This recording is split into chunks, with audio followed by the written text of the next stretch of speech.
with Green CDL today. We've done a few of these webinars, but we're still getting used to it. But I know our guests today and our presenters are really used to doing webinars, so we're looking forward to that. We're covering cyber security and the current scams, and I'll introduce our presenters as Emma Green and John Green of Green CDL, who'll talk very shortly. We are going to have questions and answers after the presentation, so if you're familiar with Zoom, there is a button to the bottom where you can go to questions and answers and post a question. I'm quite happy to keep them anonymous if people wish, or we can mention names. And I'll can ask the questions on your behalf. So as the webinar goes, we are recording today's presentation so that other members of the chamber will be able to access it and gain this important knowledge. So without further ado, I'd like to introduce Emma and John from Green CDL. Over to you, Emma. Great, thank you, Paul. So good afternoon, everybody. As just explained, Green CDL stands for Cyber Data Protection and Legal Services. We're a member of the South Cheshire Chamber, and we're also a trusted supplier for the Manchester Cyber Resilience Centre. So just a brief outline of what we do, a bit about us.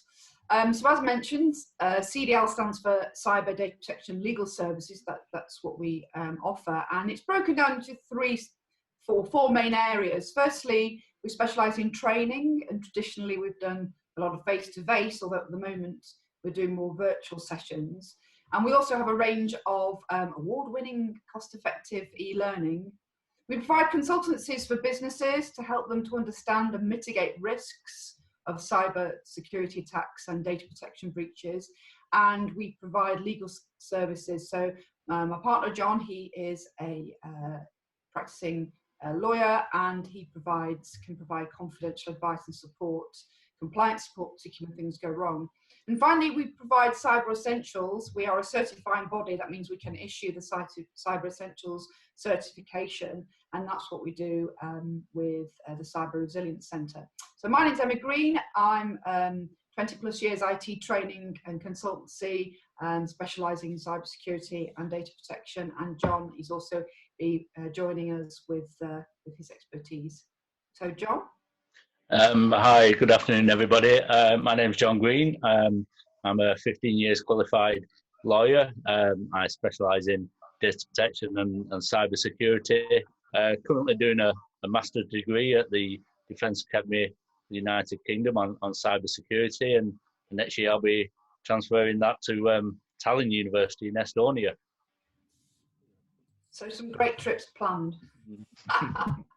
So what we're going to be covering is the issue of everybody, well, the majority of people now working from home. We'll look at the COVID-19 related cyber crimes and those scams that are doing the rounds, and how you can protect yourself and your staff. So at the start of this pandemic, everybody who could was told to work from home, and I think it just threw business continuity plans completely out of the window. I mean, I don't know if in your businesses whether you've got business continuity plans in place, but the majority of them were around fires, around terrorism, don't come to the office, and what we need to do in the event of those types of situations. Very few were, well, what happens? Everybody has to go home because of a pandemic. So there was this huge rush to get people working from home, large percentage of people working from home, rapid implementation of software and equipment, where previously IT departments had to just focus on keeping one area secure. Now we have lots of areas, so sort of 300 areas versus one in the past in people's homes. Now, at the start of the pandemic, I was working on site for a large building society, and with everybody working from home, the systems just could not cope. And the week running up to the 23rd of March, we were actually told not to log in other than essential workers. So even large established businesses, you'd think, be able to ramp up for this, were really, really struggling. So some of the issues that arose was the lack of thorough testing. So software, like I said, software and equipment was rapidly rolled out and implemented, sometimes going against the thorough testing because we just needed to get up and running. We just need to get people going. And the procurement process, people just were buying software left, right and centre just to be able to people to work remotely. And one of the worrying trends that we saw where there were a few companies who were turning off their two-factor authentication. That's a feature that's in Office 365, leaving them very exposed. Remote desktop ports. These are the ports that, you know, when you log on to your help desk and they say, oh, can we just take control of your machine? Well, that's through a particular port, and companies were leaving those ports open just for ease of being able to get people up and running. The problem with leaving those ports open is that as well as the, you know, being able to get help, the baddies have also got access to your machine. And also a huge lack of training in terms of working from home. So I think we're all familiar with the picture on the slide. Professor Robert Kelly, do you remember a few years ago? He was doing a very serious interview with the BBC about Korea, and his children wandered in. And I think it all resonates with us at the moment. We have a huge change in our working environment, which leaves us exposed security-wise. So not all of us have got, you know, fabulous offices where we can shut ourselves away, where nobody can get access to papers and to our screens and so on. Lots of people were just are using their kitchen tables. So the distractions that you may not be susceptible to in the office has become more of an issue now. So where you would be potentially on your guard with some security issues in the office, you're distracted with the children, you know, with the dog, with what's going on, that you may not be as vigilant as you would be in the office. So the thing to remember is to be mindful of what's visible. So obviously we're zooming at the moment.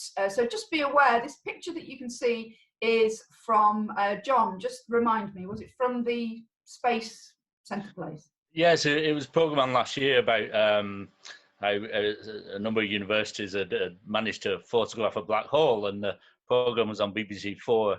And as I was watching it, I couldn't believe what I saw. I actually rewound it and took a photograph of my phone. And as you can see right at the top of a whiteboard they were writing on is the password, the admin password.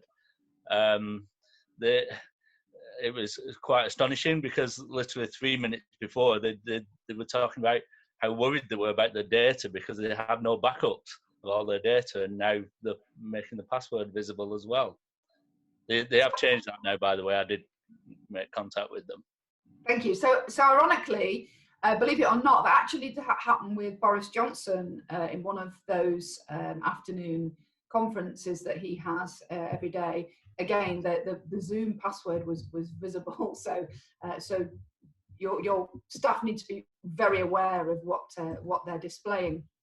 So top tips from working from home securely. So your larger organisations, they've got their fancy, hopefully next generation firewalls that have some have artificial intelligence built into them. That means that they can assess the types of attacks that are coming in and trend analyze it and be able to help you defend yourself.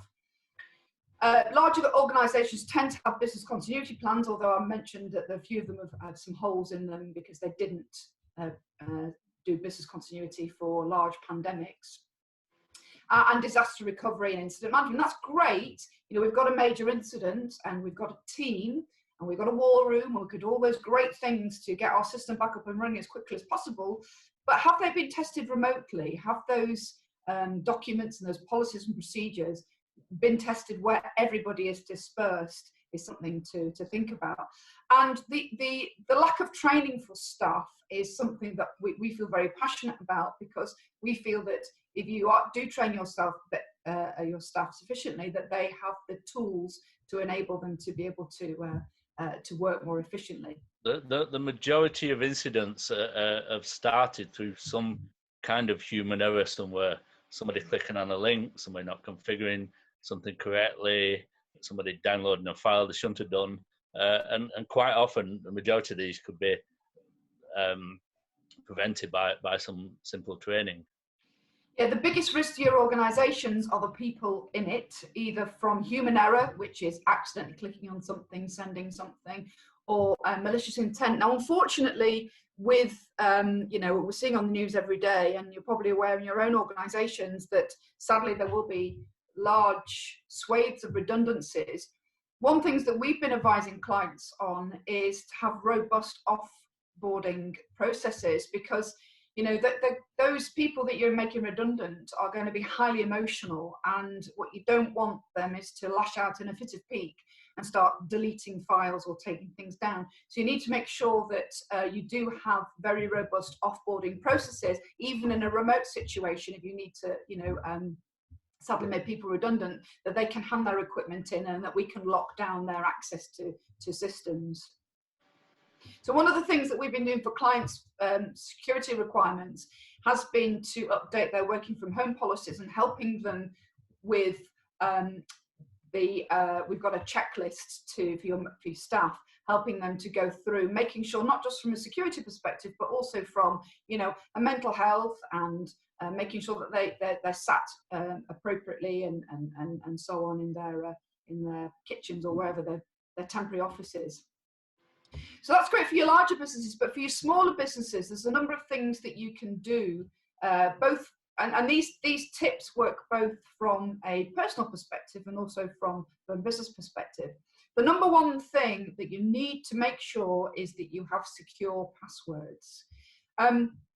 We cannot stress that enough, and yet it's so simple. And that's the thing. A lot of people think cybercrime is kids in back bedrooms with black hoodies on and Guy Fawkes face masks, hacking into systems with lots of green writing. It isn't. It's a lot simpler than that. It's literally a case of, you know, having a tootle around social media, working out maybe when your birthday is, you're obtaining some address details, logging onto the dark web. And if you've ever had your email address compromised, then your password is out there on the internet, and it's a case of just retrying. So it isn't hard for people to hack in, so to speak. You don't need to be a coding expert to get access to people's systems.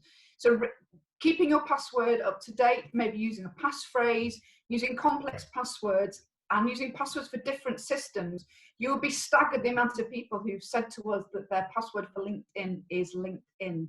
So people can very easily just, I mean, obviously you don't want to be doing that because you're breaking the law logging into somebody else's, somebody else. However, it's very easy for those hackers to be able to pretend to be you.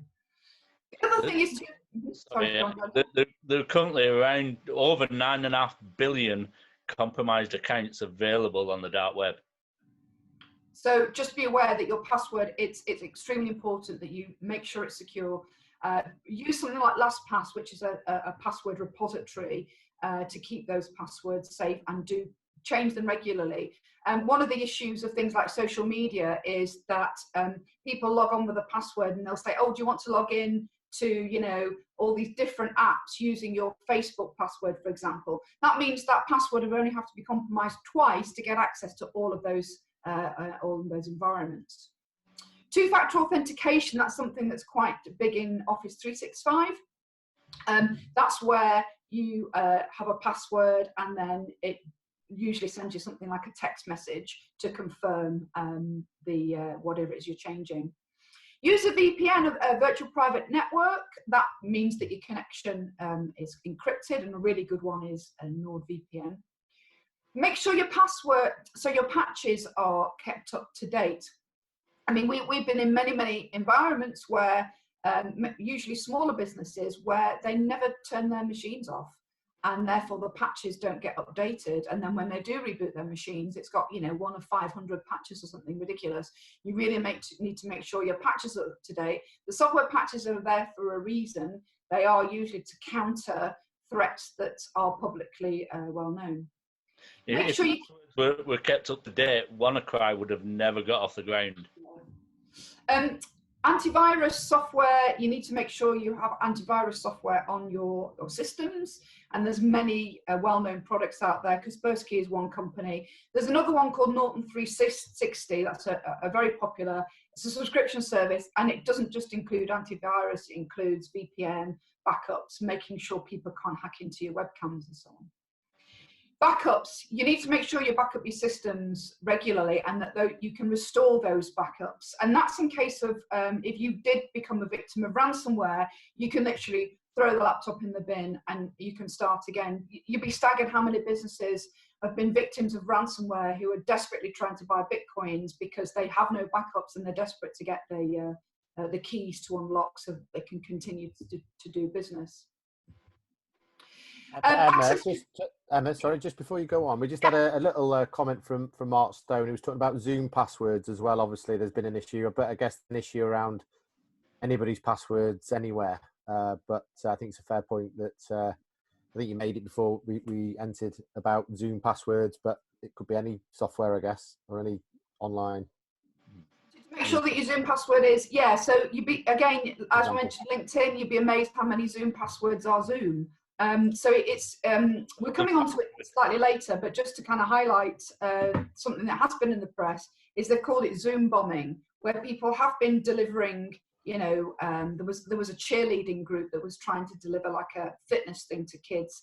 And halfway through this presentation, suddenly some rather graphic, inappropriate photos were being posted, and I think there was a government one as well. It's basically because your Zoom is free, your Zoom URL is published, you'd probably be able to work out somebody's email address, and guess what, the password is probably going to be Zoom, and then you're in as the administrator, you're taking control. So yeah, keep those passwords complex, and also use some of the security features that come as part of these collaborative tools.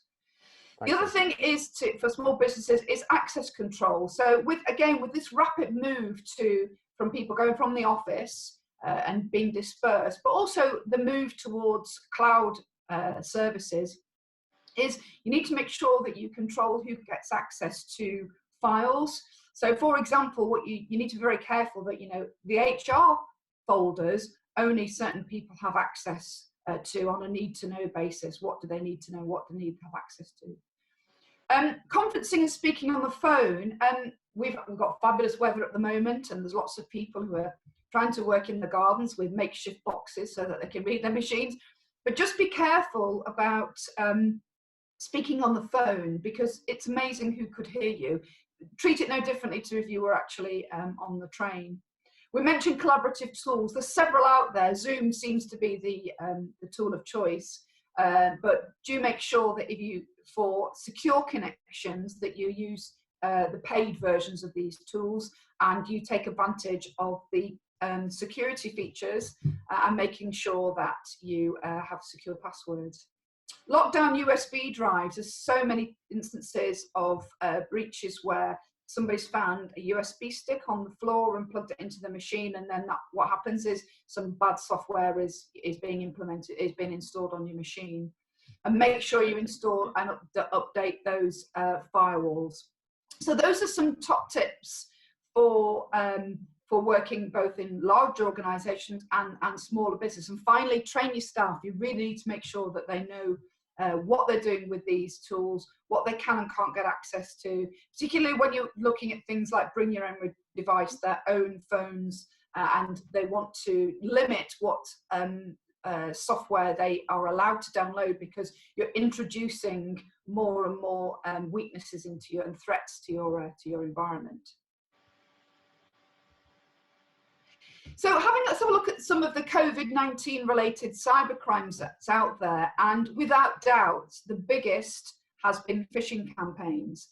Now, phishing campaigns traditionally is an email where, you know, click on a link or download a file attachment, but they can take various guises. We can have phone phishing, which is where somebody rings up and pretends to be the bank, for example. You can have text phishing, again, which have got links in. You need to be really, really careful with text phishing, because it's incredibly easy, due to the technology of the phone, to be able to spoof it. In other words, make it look like it's come from Santander, make it look like it's come from the bank. So you genuinely believe that text is from the bank or from the COVID-19, the government. They're going to roll out this app, aren't they? You genuinely believe that it's from them, so why would you not click on the link? Why would you not trust it? But you need to proceed with caution. And social media. we cannot stress strongly enough, most people are out there on social media, and as I mentioned earlier, hacking and cybercrime isn't just, isn't complex anymore. It's very easy just to have a bit, look on Facebook, look on LinkedIn, and be able to then socially engineer you. Now, basically with phishing, what they want you to do is one of three things. They either want to take you to a fake website to encourage you to, usually to part with your money or to obtain information. They want you to download a file which has got some malware in it, so some nasty code that's going to cause some damage, like the ransomware. Or they want to obtain personal details like a username and password. Now, when we actually look at phishing, what they do is they use behavioral psychology to encourage you to click on those links. There's 5 things that really you need to think about when you get these phishing emails. Anything that looks like it's come from a person in authority may make you think, put you into a false sense of security. So, for example, HMRC or from the World Health Organization. Oh yes, this is them. So then, therefore, you're lulled into false sense of security to click on it. A sense of urgency. Only 5 left. We've only got 5 masks left. You need to click here. You need to click here. Whenever you feel like, oh my gosh, I must do it now, just take 5, just go, right, hang on a second, because the amount of people who have clicked on that link or have disclosed their PIN numbers and then afterwards going, oh my God, I can't believe I did that. I was so stupid to do that. Emotion, this pandemic has really tapped into people's panic. Panic on all levels, panic for their health, panic for their businesses, their families. So anything that's trying to capitalize on that is going to encourage people to click on those links. Scarcity, well, we've seen the lack of masks and hand gel. We've got 5, we can get you this PPE, click on this link. And finally, current events, which is obviously this pandemic. Now, a few months ago, it was Flybe, click on this to get a refund for your flights. After the financial year, the tax year, it's HMRC. So they tend to revolve around current events going on at the moment. But these phishing emails are no longer, you have a relative in a faraway land who's left you some money. They're extremely sophisticated. They may not have spelling mistakes and typos in them, and you can be duped. So the only way that you can really be sure is to make sure that you have proper training for your staff and that they go through phishing simulations so that they don't fall victim to these scams. So having a look at some of the real COVID-related attacks out there, one of them was taking individuals to a fake DVLA website and charging you £40 to sawn your car. You don't need your car, you may as well sawn it, when actually it's a free service. The face mask, the hand gel, the PPE. In the northeast of England, I attend quite a few webinars and seminars, and the police were saying in the last few weeks alone, there's been £72,000 worth of undelivered products. In other words, it never existed. And that's only for the people that actually report these things. Collecting money towards development of vaccines, posing as charities for donations for victims and the NHS. Fraudsters pretending to be the World Health Organization. Click here, it takes you to a fake website. You would end up disclosing information. We'll let you know if you become close to anybody who's got COVID. The HMRC, where you are, everybody is, quite a lot of people are furloughed. We've got grants, tax rebates and so on, tax refunds. Any domain that's coronavirus or COVID is 50% more likely to be malicious than any other domain out there. So you need to be really, really careful. And if you look at all of those types of attacks, they are tapping into the authority, the panic, the scarcity, and the current events is a whole mixture. And they're using sales techniques to lure you in, to hook you into clicking on those links, and then, like we said, take you to a site, download something, or you'd reveal information that would potentially make you a victim. Now, there's so many times we hear, oh, you know what, I'd never fall for that. I would be able to tell. We really need to emphasize that a lot of people who do sadly fall for these are not, they are intelligent, well-educated people. And I don't know whether you know Helen Skelton. She was a BBC Blue Peter presenter, and she does Countryfile, I think. And she was distracted by the children. The phone rang, somebody pretended to be the bank, and she disclosed information, and they siphoned £70,000 out of her bank account. So anytime anybody's ringing up and asking you for information, you need to be really careful. Always double check with them and say, well, how can I ring you back? And ring the number on the website, or ring the number on the back of your card. Never ring the number in the text message. Never ring the number that they give you. Just be super careful. Now, I mentioned earlier about two-factor authentication, and sadly, this is a scam that's linked to this. So with two-factor authentication, if you change your password, you get a PIN on your phone to say, 1, 2, 3, 4, 5, type this in, then off you go. Now, what the scammers have discovered is if you force a password change, that individual will get the PIN which they want to get into your account.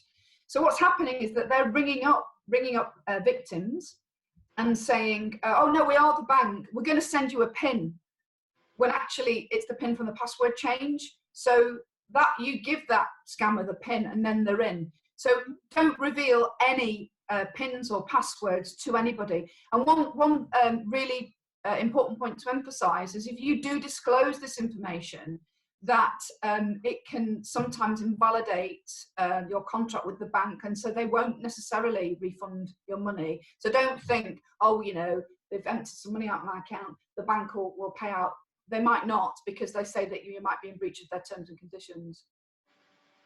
Now, another really big area of cybercrime for businesses is what's called whaling, and it's catching a big fish. And this is where the scammers are targeting senior members of staff, the board, mainly because they would have potentially more access to systems, or they have more gravitas within the business. So any email, let's say, for example, purporting to be from the CEO to accounts, oh, we need to buy all this hand gel, we need to buy these face masks so that we can return to work, really proceed with caution. Because as I mentioned before, how we can disguise who the messages are from the phone, in other words, Santander, you can do that incredibly easily with emails. Now, invoice hijacking originated in conveyancing for solicitors, and it's something which we've seen so often. And this is where you get an email or a letter to say that somebody's bank details have changed, either from a supplier or a client. You need to double check. You absolutely must triple check with that client, with that end person, whether the details have changed. One of our clients is a solicitor, and she received an email from her client and who requested that her £50,000 divorce settlement went into a particular bank account. So she thought, right, okay, fine. The bank rang up and said, are you sure you want to transfer this £50,000? And she authorised it over the phone. And 1 hour later, the real client ran back and said, well, where's my money? So not only did that end up being a cyber crime, it also ended up being a data breach, because this particular person also sent confidential court documents to the fake email address. What happens in those instances, £50,000? You're never really going to see it again. It just went out to several bank accounts in faraway land, and the likelihood of you getting it back is pretty minimal, unfortunately. I know that the government have said that they will cover cybercrime, but I'd like to kind of see that. Another thing that we've seen is sextortion. Sextortion is it's really preying on people's vulnerability. This is when you get an email that claims that you may have been accessing adult websites, and that they filmed you, and that unless you pay bitcoins, they're going to share these videos with everybody in your contacts list. They're not real. We've known people who've walked into banks with £500 saying, make this stop. It's where you may believe that it's real is in the email, it may disclose a password that may be a password that you've used previously. And we mentioned earlier that those passwords are available on the dark web. So all they're doing is just putting that in there, but it's enough to really scare people. Zoom bombing, we mentioned earlier, where passwords and login details are being compromised, and then details are being, inappropriate images are being displayed. And like we said, people who fall for this because they don't just sit back and just kind of just take time to just think about it, say, I just can't believe I fell for it, I can't believe I was so stupid. This is really real, this is happening all the time, but the problem that we have in actually almost convincing people how bad this is the almost shame of people admitting that they've fallen victim to these crimes. The number of crimes that get reported to Action Fraud or to the police is incredibly low, in like lower single figure percentage. And of those lower figure percentage, only something like 1% ever actually get to court. So people are really embarrassed for two reasons. One, that they fell for it, and two, because it's reputational damage. What will my clients think if they know, what my customers think if they know that we fell for something like this, and we ended up being this victim. So a lot of cybercrime does end up being brushed under the carpet. So the figures that you see are way above what they report to be. And a bit of lockdown viewing. We're going to share these slides with you later. There was a really good drama on Channel 5 called Cold Call. I mean, we were screaming at the telly in certain elements of it, but on the whole, it really does demonstrate how easy it is to fall victim to these phone scams and to these phishing scams. Now, we mentioned before that a lot of gateways and a lot of firewalls have really fancy software to trend analysis, the types of these phishing emails and put a stop to them, but some are still getting through the net. So you regularly need to make sure that your staff have phishing training and phishing simulation training, so that they can, they think before they click, so to speak.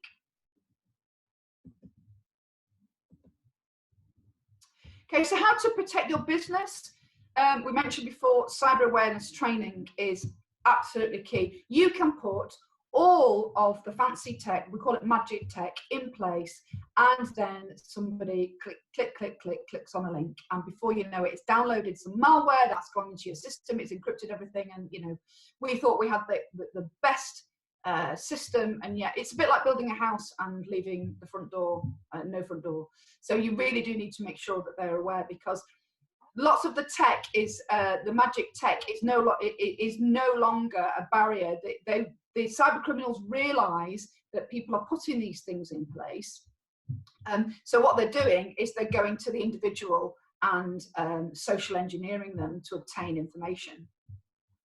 The phishing training and simulations, we've also got working from home, which we've taken lots of resources, official resources, and put them into one e-learning to help your staff, and it's for the Chambers members, it's £5 a user.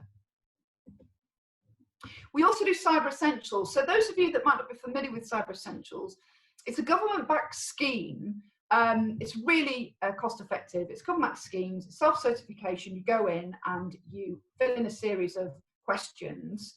What it does is it really focuses your mind on the things that you need to protect within your business, and it will help you to protect yourself against common cyber attacks. We are what's called a certifying body, so we can issue these certificates. What happens is you go through the process, you go through the certification, you can put the badge, which you can see on my screen, onto your website. And what it does is it gives some confidence to businesses that you are taking cybersecurity seriously. As I mentioned before, one of the reasons a lot of businesses don't report cybercrime, unless it's sort of a crippling amount of cybercrime, is because of the reputational damage. Reputational damage is really, in these times, going to be more damaging than actually the money that was taken. Cyber Essentials is also compulsory for government tenders. So if you're bidding for NHS work or local council work, then you need to have Cyber Essentials as part of that.